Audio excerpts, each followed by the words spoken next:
예, 오늘은 요한복음 5장 31절에서 47절까지입니다. 요한복음 5장 31절에서 47절까지 말씀인데요. 지난번에 우리는 예수 그리스도께서 세 번째 기적, 즉 베데스다 연못에서 사람들 옆에서 정말 늘 고통 가운데 38년이나 호송세월을 해버린 그 사람을 주님께서 고쳐주신 그 위대한 기적에 대해서 그날이 안식이라고 하는 것을 핑계로 유대인들이 완악하게 대항하고 저항하는 것들에 대해서 주님께서 답변을 하신 내용이 지난주에 우리가 공부한 내용인데, 그 내용에서 주님께서는 무려 7가지 방식으로 7가지 요소를 들어서 자신이 하나님의 아들이 분명하다라고 하는 것을 예수 그리스도의 신성을 증언하는, 입증하는 그러한 내용을 우리가 살펴보았고, 오늘은 31절서부터 47절까지 또 다른 증인이 있다. 예수님께서가 자신에 대해서 7가지를 말씀하신 것 이외에 또 증인이 있다. 그래서 그 증인들이 누구인지를 한번 좀 살펴보려고 합니다. 자, 요한복음 5장 31절. 내가 만일 내 자신에 대하여 증언하면 내 증언은 참되지 아니하니라. 나에 대하여 증언하시는 다른 분이 있는데 나는 그분께서 나에 대하여 증언하시는 그 증언이 참된 줄을 아노라. 우선 조금 이제 오해할 만한 말씀이신데요. 만일 내가 내 자신에 대하여 증언하면 내 증언은 참되지 아니하니라, 이렇게 되어 있죠. 그러니까 지금 이게 예수님이 증언을 하신 거냐 안 하는 거냐, 여기에 대해서도 좀 논쟁이 있어요. 근데 실제적으로 보시면 예수님께서는 하나님과 함께 항상 뜻이 같았기 때문에 단독으로 혼자 증언하시지는 않는다. 그러니까 만일 한다면 그건 참되지 않다. 왜? 내가 아버지와 함께 하지 않았기 때문에. 이와 같은 뉘앙스로 해석을 하는 것이 일반적인데요. 왜 그 근거가 그래도 하느냐 한번 확인해 보겠습니다. 8장으로 한번 가보시면 이 똑같은 발언이 나와요. 8장에 가면은 17절에 8장에 가면 17절에 예수님께서는 혼자 증언하시는 것이 아니라 아버지도 같이 증언하신다, 이런 이야기가 나옵니다.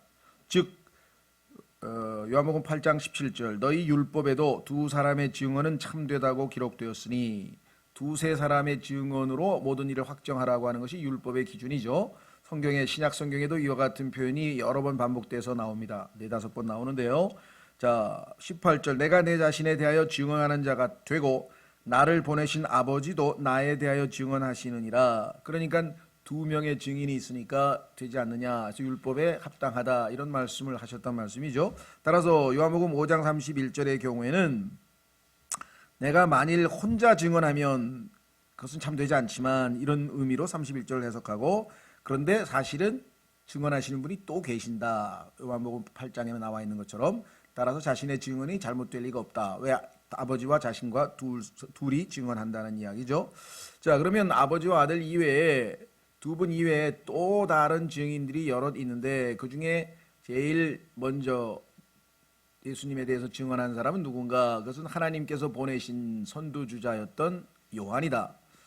요한은 사람이기 때문에 사람의 증언을 필요로 하지 않는 것이 하나님이시지만, 믿는 자들을 위해서, 왜냐하면 사람들이 보이지 않는 하나님의 증언보다는 눈에 보이는 사람의 증언을 우선적으로 취하는 성향이 있기 때문에 유대인들의 완악함을 배려해서 하나님께서 요한을 보내셨다, 이렇게 말씀을 하셨네요. 자, 33절, 33절로 한번 가보겠습니다. 33절, 너희가 요한에게 사람을 보내매 그가 진리에 대하여 증언하였느니라. 자, 실제로 보니까 요한복음 1장에서 바리새인들과 사두개인들, 대제사장들, 이런 사람들이 요한을 보냈죠. 그래서 예수님에 대해서 증언했는데, 그 증언은 뭐냐? 보라, 세상 죄를 제거하는 하나님의 어린 양이다 라고 선언했고, 그 다음에 진정 하나님의 아들이다, 이렇게 증언을 했죠. 한번 확인해 보겠습니다. 요한복음 1장 29절에 요한의 증언부터 한번 확인합니다. 요한이 예수님에 대해서 뭐라고 증언했는가? 요한복음 1장 29절, 다음날 요한이 예수님께서 자기에게 오시는 것을 보고 이르되 세상 죄를 제거하는 하나님의 어린 양이로다. 자, 어린 양을 보라. 두 번째 34절로 가면 내가 보고 이분이 하나님의 아들이심을 증언하였노라 그랬죠. 그러니까 요한의 증언이 확실한데, 자, 왜 예수님께서 요한의 증언에 대해서 언급했는지 34절 요한복음 5장 34절에서 이렇게 설명을 합니다. 그러나 나는 사람에게서 나온 증언을 받아들이지 아니하며 다만 너희가 구원을 받도록 이것들을 말하노라. 내가 나를 증언해 줄 누군가가 필요해서가 아니라, 나는 필요 없다는 거죠. 왜냐하면 요한 이외에도, 즉 사람이라는 증인 이외에도, 사람 증인 이외에도 예수님을 증언할 분들은 아버지도 계시고 본인도 계시고 성경도 있고 또 예수님이 하신 일들도 있고 많이 있기 때문에 사람의 증언을 필요로 하지 않으시나, 예수님을 위해서가 아니라 믿음을 위해서, 즉 이스라엘 사람들의 믿음을 위해서는 요한을 보내는 것이 하나님의 뜻이다, 이렇게 얘기를 하셨어요. 그래서 여기 다만 너희가 구원을 받도록 이것들을 말하노라 이렇게 얘기했죠. 예. 자, 예수님께서 나사로를 살리실 때도 그랬죠. 그들로 하여금 믿도록 하기 위해서. 그래서 사람들이 예수님을 믿도록 하는 그 배려의 차원에서 요한을 보내셨다. 35절 그는 타오르며 빛나는 등불이었노라. 너희가 한동안 그의 빛을 기뻐하기 원하였느니라. 실제로 침례인 요한을 보고 유대인들이 아주 뭐랄까 열광했었죠. 그 옷차림이나 그의 말이나 그의 삶이나 그 도덕적 모든 면에서 능력이나 모든 거로 봤을 때, 야, 정말 대단한 대언자가 나타났다, 이렇게 아주 생각을 했었었죠. 그렇습니다. 하나님께서 보내신 그 증인 중에서는 가장 신실한 증인 중에 한 사람이고 여자에게서 태어난 사람 중에서 최고라고 예수님께서 칭찬을 하셨던 인물이었습니다. 타오르며 빛나는 등불이라 했는데요. 이거는 조금 번역이 제가 볼 때는 의역인 것 같아요. 왜냐하면 35절에 너희가 한동안 그의 빛을 기뻐하지 아니하였노라 그랬죠. 그러면 이 빛이나 등불이나 영어로는 똑같은 라이트거든요. 그런데 위에 거를 등불로 번역을 했는데 이거는 제가 볼 때는 조금 그럴 필요가 없을 것 같아요. 그래서 그는 타오르며 빛나는 빛이었노라 이렇게 된 번역한 성경도 있더라고요. 자, 어쨌거나 하여간 똑같은 라이트인데 여러분도 아시다시피 내면에서, 그렇죠, 속에서 불이 붙어서 타오르지 않고서야 어떻게 외적인 빛을 발산할 수 있겠는가를 생각한다면, 우리가 만약에 내적으로 충만한 열정, 다시 말하면 엠마오로 가던 제자들이 예수 그리스도께서 말씀을 풀어주실 때 마음이 타올랐다라고 했는데, 그 타오름이 없이, 내적인 타오름이 없이 겉으로 외형적인 행동만 한다면 그것은 빛인 것 같지만 실제적으로는 타오르는 빛나는 빛이라고 볼 수가 없겠죠. 그렇죠? 그래서 항상 우리 안에서 바깥으로, 안에서 내면에 의해서 성령의 불타오름이 있을 때, 하나님의 말씀으로 우리의 마음이 타오를 때에 그것이 외적인 행실로 드러나는 것이, 열매로 드러나는 것이 적당한 성경적 의미에서의 우리의 간증의 모습이다. 두 가지가 다 있어야 됩니다. 동시에 또 어떤 분들은 개인적으로는 타오르는 것 같은데 바깥으로 빛을 비추게 허락지 않는 경우도 있는 것 같아요. 이게 양면성이 있는 것 같습니다. 동전의 양면성에서 균형 잡힌 신앙생활, 타오르며 빛을 내는 내면적, 그다음에 외적, 내적, 외적, 그렇죠? 우리의 속사람이 안에서 타오르고 우리의 겉사람은 그 속사람에게 순종해서 하나님의 뜻을 성취하는 것, 이것이 우리 증인의 삶이라 이렇게 생각이 되는데요. 타오르며 빛나는 등불, 아주 대단한 칭찬입니다. 주님께서 여러분과 저에게도 이와 같이 증인으로서의 삶을 완수했는지 아마 물으시겠죠. 너희가 한동안 그의 빛을 기뻐하기 원하였느니라. 문제는 유대인들의 마음 태도가 한동안이란 말씀을 썼네요. 그렇죠?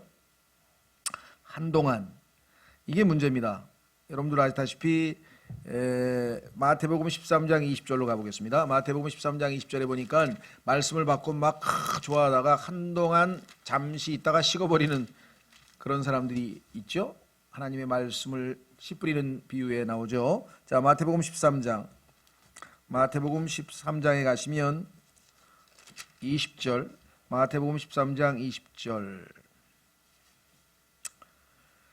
그러나 돌밭 속에 씨를 받는 자 곧 그 자는 말씀을 듣고 즉시 기쁨으로 그것을 받아들이나 속에 뿌리가 없어 잠시만 견디는 자니 말씀으로 인하여 환난이나 핍박이 일어나는 때에 그가 곧 실족하느니라.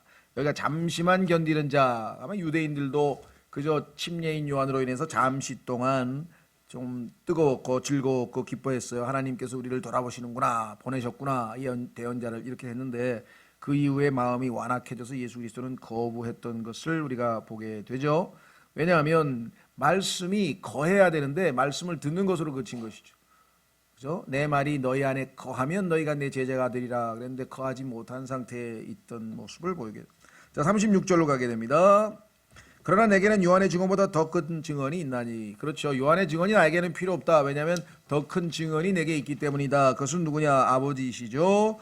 아버지께서 내게 주사 끝마치게 하시는 이 일들, 즉 내가 행하는 바로 그 이 일들이 나에 대하여 증언하되 곧 아버지께서 나를 보내신 것을 증언하느니라. 자, 37절이 이제 아버지고요. 아버지 전에 증언하는 것이 하나 더 있는데 그것은 뭐냐면 하나님께서 나를 보내셨다는 것을 입증하는 증언이 있어요. 그것은 뭐냐? 내가 너희 앞에서 행한 일들 아니냐. 지금까지 세 가지의 큰 기적을 행하셨고요. 그 이외에도 수없이 많은 일들을 하셨다. 그런데 그 하신 일들을 보면 다 구약에서 메시아가 즉 하나님의 아들이 오면 행하실 일들을 예수님이 직접 행하셨기 때문에 누가 봐도 증언이 되는 것이겠죠. 자, 마태복음 11장으로 가보겠습니다. 마태복음 11장으로 가면은 침례인 요한이 답답해서 질문을 하죠. 제자들을 보내서 오실 분이 맞으십니까 하고 지금 감옥에서 제자들을 보냅니다. 마태복음 11장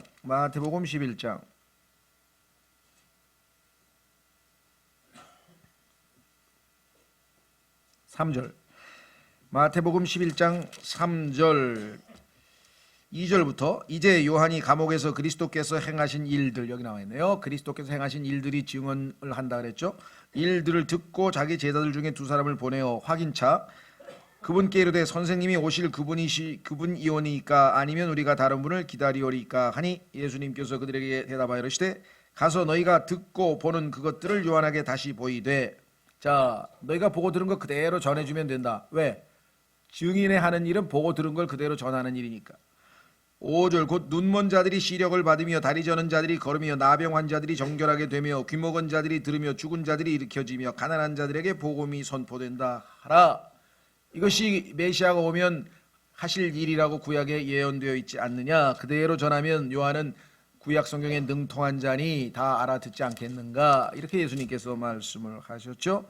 자, 그래서 예수님께서는 뭐 그 일들이 너무나 명백하게 구약의 메시아임을 입증했다. 그런데 37절로 가면 거기다가 하나님께서 또 증언을 하셨다. 37절. 또 나를 보내신 아버지께서 친히 나에 대하여 증언하셨느니라. 너희는 아무 때에도 그분의 음성을 듣지 못하고 그분의 모습을 보지 못하였으며. 자, 하나님께서 넓은 의미로 보면은 구약 성경에서 대언자들을 통해서 다양한 형태로 예언을 했기 때문에 그러한 증언일 수 있습니다. 그렇죠? 더더군다나 여기서 너희가 그분의 모습을 보지 못하고 듣지 못했다는 얘기를 통해서 구약에서의 하나님의 대언자들을 통한 사역 이렇게 해석하시는 분도 있어요. 그러나 어떤 의미에서는 더욱 직접적으로 하나님께서 증언하셨죠. 자, 마태복음 3장으로 가보십시오. 마태복음 3장으로 가니 하나님께서 친히 음성으로 들려주셨는데요. 마태복음 3장 16절 예수님께서 침례를 받으시고 곧바로 물속에서 올라오실 때 보라 하늘들이 그분께 열렸으며 또 하나님의 영께서 비둘기같이 내려와 자기 위에 내려앉는 것을 그분께서 보시더라. 보라 하늘로부터 큰 음성이 있어 이르시되 이 사람은 내 사랑하는 아들이라 내가 그를 매우 기뻐하노라 하시니라. 자, 17장에서 또 변화산에서도 한번 똑같이 또 같은 내용으로 증언하셨는데요. 따라서 예수님께서 말씀하시는 것은 이러한 육성 증언에 대한 내용이 아닌가 이렇게 해석하시는 분도 있어요. 근데 문제는 어디에 있느냐면 37절에 그 육성으로 증언하셨으면 다 들었을 텐데 너희는 아무 때에도 그분의 음성을 듣지 못하고 그분의 모습을 보지 못하였으며 이렇게 나와 있으니까 음성은 들렸는데 듣지 못했다는 이야기가 너희가 눈이 있어도 보지 못하고 귀가 있어도 듣지 못한다는 그러한 영적으로 알아듣지 못했다는 것을 의미하는 거냐. 그렇죠? 그래서 여기 해석이 좀 분분합니다. 그러니까 지금 37절을 구약 성경을 통한 간접적 증언을 말씀하시는 거냐 아니면 실제로 하나님께서 하늘에서 두 번이나 직접 증언을 하셨는데 그것을 아마 다른 사람들은 제대로 못 알아듣고 왜 천둥 소리 같았느니라 라고 하는 표현이 요한복음에 나오거든요. 하나님께서 들려주시는 음성이 알아들을 귀 있는 사람들에게는 제대로 알아들리는데 그렇지 못한 사람들에게는 천둥 소리처럼 들렸다라는 표현이 나와요. 그래서 그런 의미로 봤을 때 어쩌면 직접적인 육성 증언에 대해서 예수님이 하신 말씀일 수도 있겠다 그렇습니다. 그래서 이 구절은 그렇게 두 가지 가능성을 좀 열어놓고 여러분들이 생각을 해보시면 좋을 것 같습니다. 자, 그래서 우리는 다시 이제 39절로 옵니다. 38절. 또 그분의 말씀이 너희 속에 거하지 아니하나니 이는 그분께서 보내신 이를 너희가 믿지 아니하기 때문이라. 자, 하나님께서 예수님을 보냈는데 그 예수 그리스도 메시아 하나님께서 약속하신 그분을 믿지 아니하면 결국은 그분의 말씀이 마음에 거하지 못한 채 다 마귀들이 와서 다 집어가 버리죠. 그렇게 되면 결국은 어떤 일들이 벌어지는가? 40절. 그러나 너희는 생명을 얻기 위해 내게 오기를 원치 아니하는도다. 42절. 다만 내가 너희를 알거니와 너희에게는 하나님을 향한 사랑이 너희 속에 없느니라. 43절. 내가 내 아버지의 이름으로 왔는데 너희가 나를 받아들이지 아니하나 만일 다른 자가 자기 이름으로 오면 너희가 그를 받아들이리라. 다시 말하면 하나님의 말씀이 우리 마음에 거하지 아니하면 이와 같이 그걸로 그치는 게 아니라 거기에 반대 현상들이, 즉 하나님의 말씀을 받아들이지 않는 자들에 대한 그 대가가 아주 치명적으로 임한다는 것이죠. 그래서 예수 그리스도를 거부하면 그거로 끝나는 것이 아니라 그걸로 인해서 그에게는 영적인 소경과 아울러, 그렇죠, 마음의 평안도 없고 불안과 결국은 영원한 형벌로 마지막 종국을 맞이할 수밖에 없는 것이 큰 대가라는 것이죠. 그래서 하나님의 말씀에 대해서는 어떻게 반응하느냐에 따라서 인간의 모든 생사화복이 결정이 됩니다. 구약에서도 보면은 하나님의 말씀에 바로 반응했을 때 심지어는 믿지 않던 이집트 사람들마저도 자신들의 가축을 다 집에다가 그 외양간에다가 집어넣었죠. 왜? 하나님께서 우박을 내린다고 했는데 그게 헤일 스톤이거든요. 돌이 떨어진 거거든요. 어마어마하게 큰 떨어졌지 않습니까? 따라서 우리가 하나님의 말씀에 대해서 어떻게 반응할 것인가, 이것이 정말 얼마나 우리의 구원받기 전에는 말할 것도 없고 구원받은 이후에도 그 하나님의 말씀에 대해서 어떻게 반응하냐에 따라서 우리에게 하나님의 말씀이 열매로, 즉 effectually work, 효과적으로 역사한다고 했기 때문에 우리의 삶에서 하나님의 말씀이 효과가 나오느냐, 열매가 나오느냐, 하나님의 말씀이 우리의 삶에서 사람들에게 증언할 수 있을 그러한 모습으로 드러나느냐 안 나느냐는 우리의 믿음의 여하에 달려있다 그랬죠. 그래서 예수님께서, 자, 요한복음 8장으로 가보겠습니다. 거하느냐 안 거하느냐, 이게 문제죠. 듣고 흘려버릴 수도 있으니까. 요한복음 8장 31절. 요한복음 8장 31절. 이에 예수님께서 자기를 믿은 그 유대인들에게 이르시되 너희가 내 말에 거하면 참으로 내 제자가 되고 또 너희가 진리를 알지니 진리가 너희를 자유롭게 하리라 하시니라. 그리스도인이 그저 구원받은 죄인으로 머물러 있는 것이 아니라 예수 그리스도를 닮아가는 크리스천, Christ like people, 제자의 삶을 살아가게 되려면 말씀이 우리 안에 거해야지, 듣고 얼마 있다가 다 사라져버리면, 즉 입으로 먹을 때에는 하나님의 말씀이 달콤하다고 했지만, 꿀송이 같이 달다고 했지만 배에서는 쓰다고 했다면, 그러면 배에서 소화가 돼서 내 안에 영양분으로 흡수가 될 때에 음식이 나의 일부가 되는 것처럼, 그렇죠? 그런데 우리가 급하게 먹거나 아니면 어떤 우리의 신체 조건에 의해서 다 먹었는데 소화가 잘 안 되고 그러면은 배에서 흡수가 안 되고 다 바깥으로 설사가 돼 버리잖아요. 그 몸에는 그 좋은 영양분이 전혀 우리의 몸에 유익을 끼치지 못한 셈이 된 것이죠. 하나님의 말씀도 이와 같은 경우가 우리의 삶에서 너무나 많이 일어난다. 그렇게 많은 말씀을 듣고 그렇게 많은 지식을 얻은데도 불구하고 실제적으로 우리의 열매가 빈약한 것은 바로 이 실제적인 하나님 말씀에 대한 믿음의 행사에서 우리가 실패했기 때문이죠. 머리로는 우리가 끄떡끄떡했죠. 왜? 많이 배웠으니까. 그런데 과연 이것을 믿음으로 실천에까지 옮겼을까? 그렇죠. 늘 제가 자주 얘기합니다마는, 자, 주는 것이 받는 것보다 더 복되도다. 그럼에도 불구하고 우리가 그 말씀을 믿음으로 우리가 무엇이든지 하나님께 드리고 지체들에게 줄 수 있는 믿음을 행사했는가? 그렇죠. 자, 다시 돌아옵니다. 요한복음 5장 38절. 이것이 모든 우리 신앙생활의 실패의 원인인데요. 예수님도 유대인들에게 정확하게 제1번 1차적인 문제를 지적했네요. 또 그분의 말씀이 너희 속에 거하지 아니하나니 이는 그분께서 보내신 이를 너희가 믿지 아니하기 때문이라. 참으로 이상하다. 왜? 너희는 성경에 대해서 능통하다고 하지 않느냐. 자, 39절 중요한 말씀이네요. 성경을 찾아보라. 성경 기록들을 탐구하라. 이게 조금 어렵게 썼는데 그냥 더 쉽게 얘기하면 찾아보라는 얘기예요. 근데 그냥 찾는 게 아니라 사냥꾼이 사냥감 찾듯이 찾는다는 거예요. 아주 눈을 아주 그냥 똑바로 뜨고 말이죠. 어떻게든지 찾아내려고 하는 그런 의미에서 이 search란 말을 썼는데 뭐 여러분도 잘 아시는 이 search라고 하는 단어가 우리 자동차 헤드라이트 할 때 searchlight라고 하잖아요. searchlight가 아주 그냥 조명 탐사등이죠. 쫙 비춰가지고 막 찾듯이 하나님 말씀을 그렇게 한번 샅샅이 한번 찾아보라 이 말이죠. 너희는 성경 기록들을 탐구하라. 너희가 그것들에서 영원한 생명을 얻는 줄로 생각하거니와. 너희는 성경 기록들이 너희에게 영생을 준다고 해서 그렇게 열심히 탐구했는데 문제는 어디에 있어요? 여기 우리에게 아주 적용 가능한 우리가 매일 적용해야 되는데요.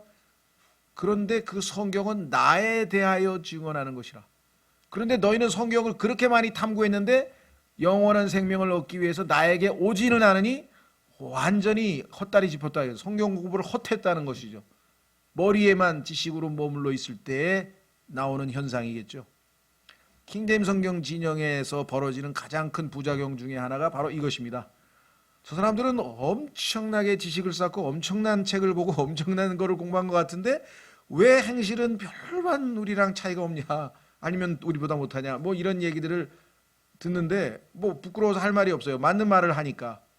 그렇다고 해서 그것이 그러니 지식을 얻으면 뭐하냐, 공부해봐야 뭐하냐, 이건 또 다른 반대급부죠. 그건 아니죠. 그건 게으른 거죠. 하나님께서는 일단 찾아보라 했는데 찾아보지도 않고 찾아봐야 소용없어. 왜? 행동에 안 옮기고 열매가 형편없으니까. 그건 아예 또 아니죠. 열심히 찾아서 하되 균형 잡힌 신앙생활을 하자. 성경 기록들을 탐구하라. 너희가 그것들 안에서 영원한 생명을 얻는 줄로 생각하거니와 그것들은 곧 나에 대하여 증언하는 것이니라. 그렇습니다. 창세기에 보니까 그냥 나오는 게 아니라 거기에 생명이란 단어 예수 그리스도죠. 아담은 예수 그리스도의 표상이죠. 가죽옷도 예수 그리스도죠. 아벨도 예수 그리스도를 예표하죠.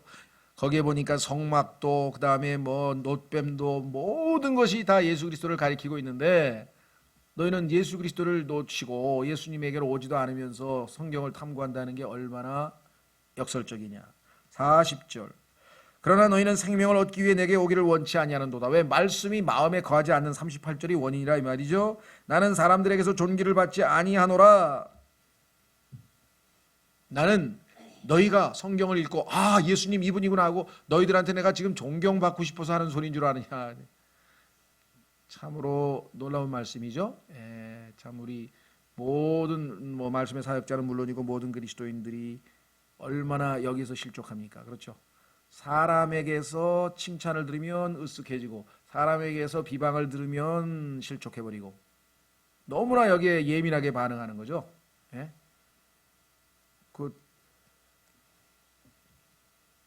좀 덜 유명해지려고 그러는데 저를 가만두지 않고 계속 또 보니까 어떤 분이 뭘 보냈는데 유튜브에다가 또 뭐라고 썼더라? 진리침례교회 김현균과 짝퉁 킹제임스 성경 뭐 이래가지고 아니 뭔 설교 제목이 그래. 난 그래서 이분이 참 설교할 게 없어서 뭐 이런 걸 설교를 다 하나. 그 유튜브에다 딱 놓고 오늘 설교 제목은 진리침례교회 김현균과 짝퉁 킹제임스 성경에 대해서 말씀드리겠습니다. 그래서 좀 듣다가 아이고 그만 듣자. 아니 듣고 싶어서 들은 게 아니라 누가 열심히 또 보내줬어요. 이런 걸 누가 보내왔습니다. 그러니까 뭐 안 볼 수도 없잖아요. 예, 자 어쨌거나 나는 사람들에게서 존귀를 받지 아니하노라. 이런 사람은요 사람들에게 비방을 들어도 별로 안 흔들거려요. 왜? 사람이 뭐에 거기에 신경 쓸 일이 뭐가 있냐 이 말이죠. 자 42절. 다만 나는 내가 너희를 알거니와. 예수님은 사람 속을 다 아시죠? 지난번에도 나다나엘이 탁 나무 밑에서 있을 때 금방 알아보고 속마음을 보고 너는 간사함이 없는 진짜 이스라엘 사람 맞다 하고 칭찬해 주셨잖아요. 그러니까 하나님께서는 지금 우리 속마음을 다 보고 있기 때문에 아주 정확한 평가를 해줄 테니까 걱정하지 마시고요. 자, 다만 내가 너희를 알거니와 너희에게는 하나님을 향한 사랑이 너희 속에 없느니라. 이게 문제다. 그렇죠? 말씀이 거하지 아니하면 왜? 주님을 사랑하는 것과 말씀과는 필연적인 관계가 있다 그랬어요. 14장으로 가보겠습니다. 요한복음 14장. 요한복음 14장에 이렇게 주께서 말씀하셨죠. 하나님을 사랑한다는 것은 뭐냐? 곧 말씀을 지키는 거예요. 말씀과 하나님과의 관계. 요한복음 14장 21절 내 명령들을 가지고 그것들을 지키는 자가 나를 사랑하는 자니 나를 사랑하는 자는 내 아버지께 사랑을 받을 것이요 나도 그를 사랑하여 그에게 나를 나타내리라 하시니라. 그렇죠? 24절 나를 사랑하지 아니하는 자라 내 말들을 지키지 아니하나니. 자, 그래서 사랑과 순종과의 차이를 주께서 계속 강조합니다. 23절에도 나와 있고. 자, 그런 의미에서 지금 요한복음 5장 38절과 42절에서 주님께서 너에게는 하나님을 향한 사랑이 너희 속에 없느니라. 그렇죠. 우리는 지금 예수님을 눈에 보이지 않지만 사랑하고 있다 그랬습니다. 여러분과 저의 신앙 고백이죠. 한번 가보겠습니다. 베드로전서에 가시면 모든 그리스도인들이 다 그러한지는 모르겠어요. 베드로는 뭐라고 얘기하는 거니? 너희랑 우리랑 그분을 눈에 보이지는 않지만 사랑하고 있지 않느냐라고 지금 이야기를 했네요. 8절 베드로전서 1장 8절 베드로전서 1장 8절 너희가 그분을 보지 못하였으나 사랑하는도다. 너희가 그분을 보지 못하였으나 사랑하는도다. 이걸 믿음이라 그러죠. 예, 믿음으로 사랑합니다. 자, 다시 돌아옵니다. 요한복음 5장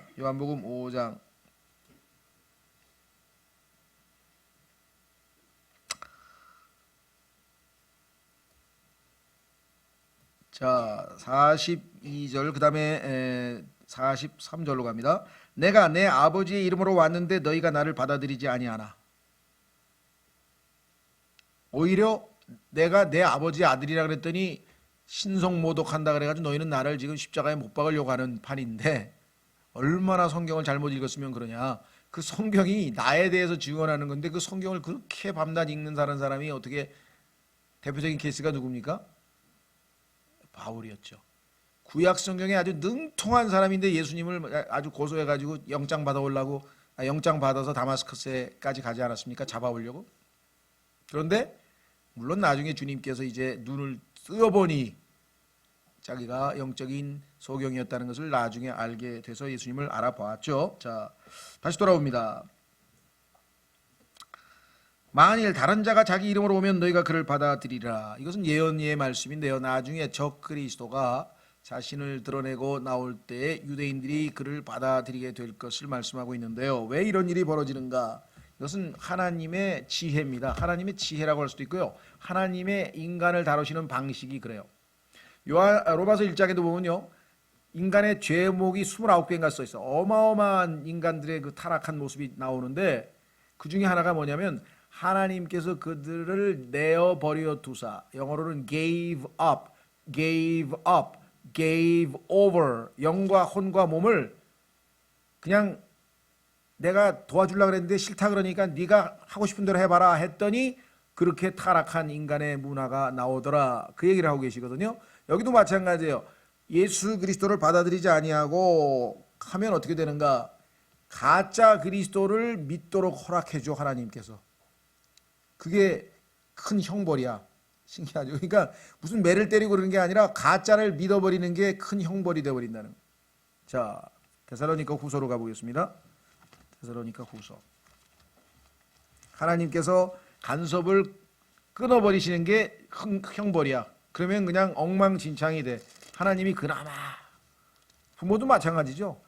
부모님이 야단치고 매를 때리고 또 잔소리도 하고 뭐 이런 아이들은 그래도 뭐가 좀 유지되는데 막판에 가서 아이고 모르겠다 이놈아 이제 네 맘대로 살아라. 하도 싫다 그러니까 간섭하지 말라 그러니까 그러면 이제 그야말로 얼마 있으면 감옥에서 만나죠. 예, 면회 가야 돼. 그런 애들은. 자, 데살로니가 후서.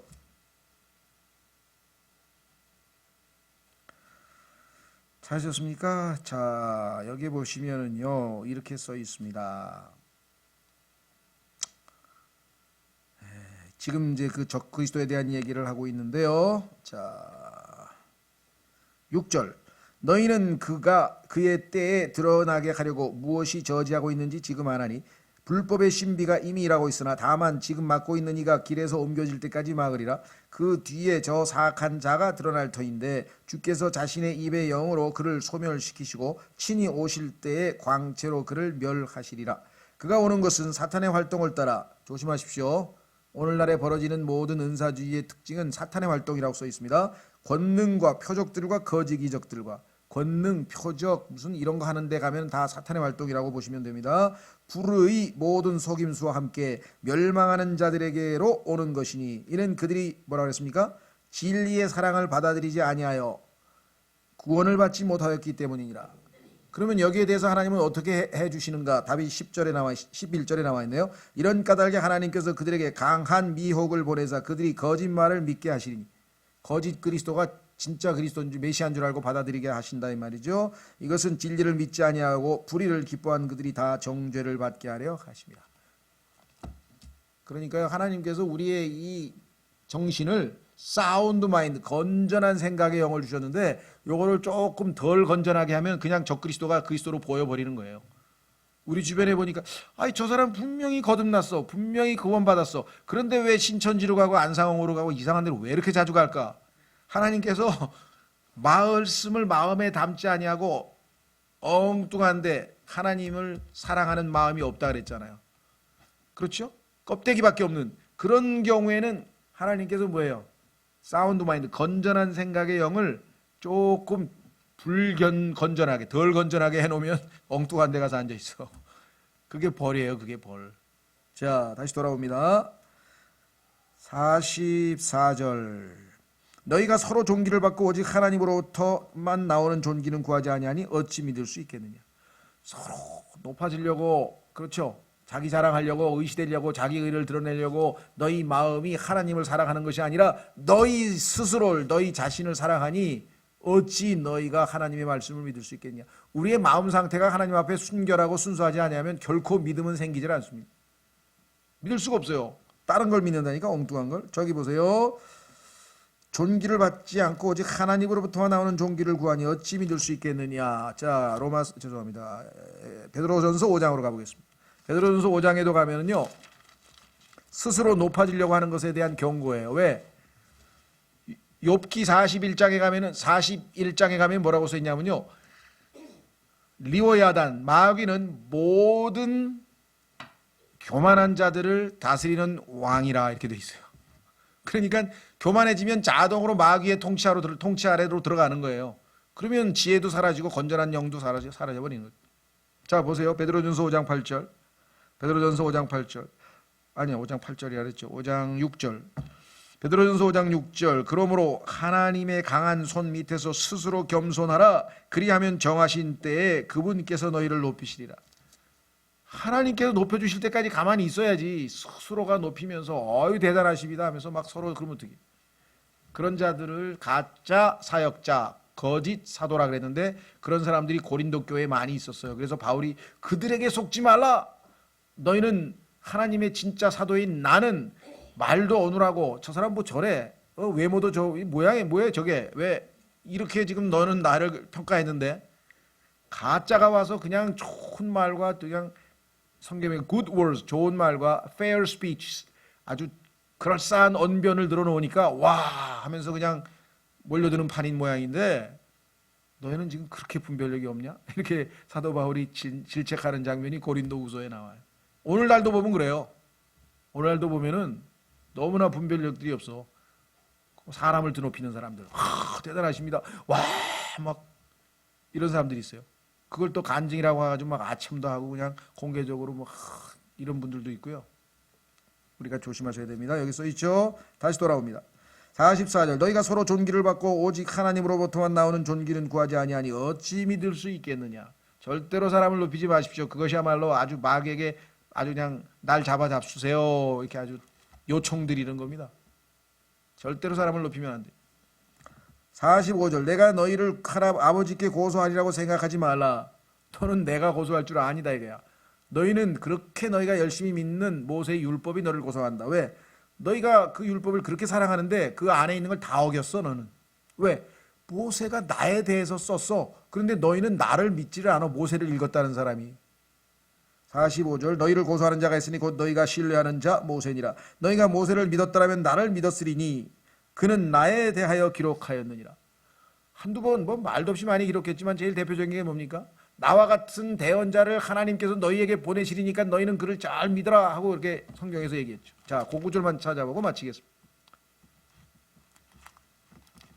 신명기 18장 15절. 모세 오경 속에는요, 예수님에 대한 얘기가 아까도 말씀드렸죠. 예표적으로나 뭐 어마어마하게 많지만 직접적인 가장 중요한 것 한번 확인해 보겠습니다. 신명기 18장 15절.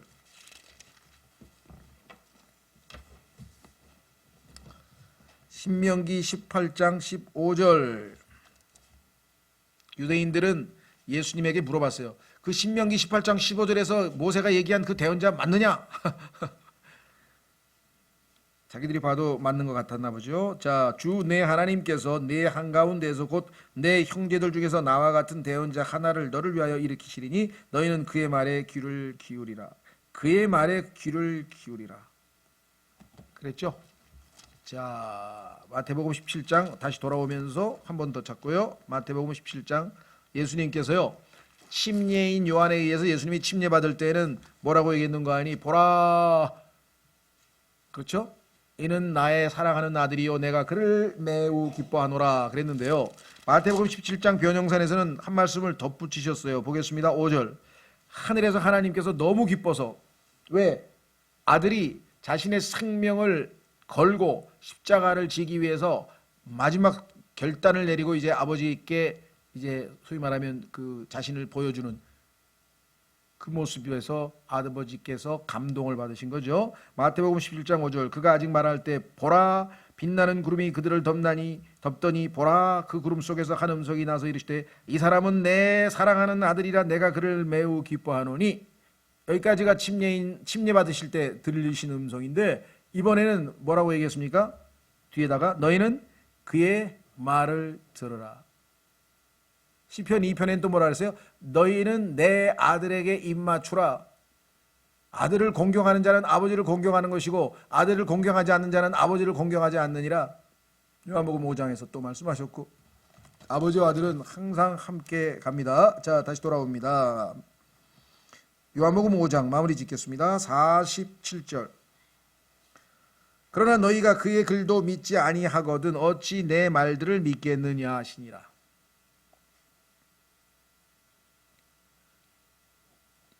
모세가 한 말도 안 믿었는데 내 말을 믿겠느냐 이거죠. 모세가 나에 대해서 얘기했는데. 그렇죠? 자, 우리는 때로는요, 이 체험과 말씀과의 그 관계에 있어서 체험이 너무나 우리에게 직접적인 것이다 보니까 체험에 대해서 신뢰를 많이 하시는 분들이 있어요. 뭐 여기 계신 분들은 뭐 별로 그런 분이 없으신 것 같은데 어떤 분들하고 상담하면 꼭 제가요, 그건 진짜 엄청난 체험이었거든요 하면서 계속 거기에 매달리는 분이 있어요. 자, 한번 또 이거 어쩔 수 없이 한번 확인해야 되겠네. 정말 체험이 이 정도나 되는 체험인지도 모르겠습니다만은, 자, 베드로후서 한번 가보겠습니다. 베드로후서에 가면요, 그냥 체험이 아니라 아까 마태복음 17장에서 베드로가 하늘에서 나는 음성을 직접 들었고요, 모세와 엘리야가 살아있는 것을 직접 만났고요, 모세와 엘리야하고 대화도 나눴어요. 그전 체험했습니까? 자, 베드로후서 1장. 베드로후서 1장. 그래서 내가 재림에 대해서 얘기할 때는 체험에 입각해서 하는 말이다. 그냥 하는 얘기가 아니다. 나는 재림하시는 예수님을 미리 맛본 사람이다. 이렇게 지금 간증을 하고 있습니다. 베드로후서 1장 16절. 우리가 너희에게 우리 주 예수 그리스도의 권능과 오심, 재림이죠, 오심을 알려줄 때에 교묘히 꾸며낸 이야기들을 따르지 아니하였으며 우리는 그분의 위엄을 눈으로 본 자들이니라. 변형산에서 그분의 위엄, 햇빛보다 더 밝은 옷을 입고 등장했던 그 예수님을 영광스러운 모습을 난 봤다. 뛰어난 영광으로부터 이러한 음성이 그분께 나서 이르시기를 이 사람은 내 사랑하는 아들이라 내가 그를 매우 기뻐하노라 하실 때에 그분께서 하나님 아버지로부터 존귀와 영광을 받으셨느니라. 하늘로부터 나온 이 음성은 우리가 그분과 함께 거룩한 산, 변형산, 시내산이겠죠, 에 있을 때에 들은 것이니라. 또한 우리에게는 더 확실한 대언의 말씀이 있으니. 자, 여기서 여러분들에게 주목해야 될 단어가 바로 더예요. 더. 더. 내가 어마어마한 체험을 했는데 아마 이 체험보다 더 센 체험한 사람이 있으면 나와보라는 거죠. 더 센 체험한 사람 딱 한 명밖에 없어요. 내가 보기에는. 누굽니까? 바울입니다. 셋째 하늘까지 올라가가지고 아예 거길 다 보고 왔으니까. 하여간 이 땅에서는 이보다 더 체험할 사람이 없을 텐데 그것보다 기록된 말씀이 더 확실하대. 그러면 여러분들은 더 확실한 걸 믿어야 되겠습니까? 덜 확실한 걸 믿어야 되겠습니까? 그런데 왜 덜 확실한 걸 믿으려고 하는지 모르겠어요. 덜 확실한 거. 아니죠? 자, 여러분 누가복음 16장에서 기억나세요? 나사로가 부자가 뭐라 그랬습니까? 나사로를 우리 집에 보내서 우리 가족들, 우리 형제, 부모 형제들에게 꼭 복음을 전해달라. 이곳에 오지 않게 해달라 그랬더니 그들이 모세와 대언자가 있으니 그걸 믿으면 다 지옥에 안 오게 된다. 그러나 모세와 대언자, 즉 하나님의 말씀을 믿지 않는다면 나사로가 살아서 돌아가서 난 죽었다 살아나왔어. 나 믿을 거지? 그래도 안 믿을 테니까. 여러분 생각은 어떠세요? 이해가 안 되죠? 아니 지금 자기 집에서 거지 노릇하던 나사로가 지금 죽었다 살아나왔어. 그래서 내가 네 아버지 만났는데 지금 지옥에서 지금 너희들 지옥에 오지 말라고 하나님 믿으라고 내가 지금 왔다니까 특사로. 그렇게 얘기를 해도 안 믿는다는 거예요. 여러분 인간의 마음을 하나님이 아시잖아요. 그렇죠? 안 믿어요. 기적으로 믿는 게 아니에요. 하나님 말씀을 믿어야. 그렇죠? 그래서 모세와 대언자들을 믿으면 되니까 걱정하지 마라. 그들에게도 기회가 있느니라. 기회가 없는 게 아니죠. 자, 그래서 우리도 무슨 죽었다가 살아나온 사람의 처음 어디 하늘에 갔다 왔다는 사람, 지옥에 갔다 왔다는 사람 간증, 막 그냥 국민일보 보면 맨 그런 거예요. 무슨 간증 지표가 지옥에 갔다 왔다는 체험한 사람, 죽었다가 살아났다는 체험하는 사람, 그런 책들이 지금 책방에 가면 막 얼마나 많은지 모릅니다. 저도 참고로 한두 권 읽어봤는데요. 전혀 읽을 필요가 없어. 하나님의 말씀이 있다면 전혀 그런 것을 신경 쓸 필요가 없다는 것. 자, 그래서 오늘 우리는 이제 5장을 마쳤고요. 다음 시간에는 이제 네 번째 기적, 그 유명한 오병이어의 기적으로 가는데, 오병이어의 기적은 굉장히 의미가 깊습니다. 어떤 의미에서 그러냐? 여러 가지가 있는데요. 그 중에 사복음서에서 유일하게 다 기록하고 있는 기적이에요. 사복음서가 어떤 기적은 여기에 들어가 있고 어떤 기적은 여기 없고 막 이렇게. 그런데 이 오병이어의 기적은 사복음서에 다 기록되어 있다. 생명의 빵으로 오신 예수 그리스도. 다음 시간에 6장서부터 하겠습니다. 자, 오늘 주신 말씀 통해서 우리는 더 이상의 증언이 필요 없습니다. 하나님의 말씀이 우리에게 있고 그 말씀을 상고하면 예수 그리스도를 더욱 깊이 알아가게 되고 우리의 삶에서 예수님을 더욱 깊이 체험하고 또 표현하고, 그렇죠? 그 성경과 예수 그리스도가 우리의 삶에서 얼마만큼 영향을 끼칠 것인가는 여러분과 제가 성경 말씀을 통해서 예수님을 얼마만큼 믿고 신뢰하느냐에 달려있다. 이 시간 이 역사를 이루어 주시도록 잠깐 기도하겠습니다.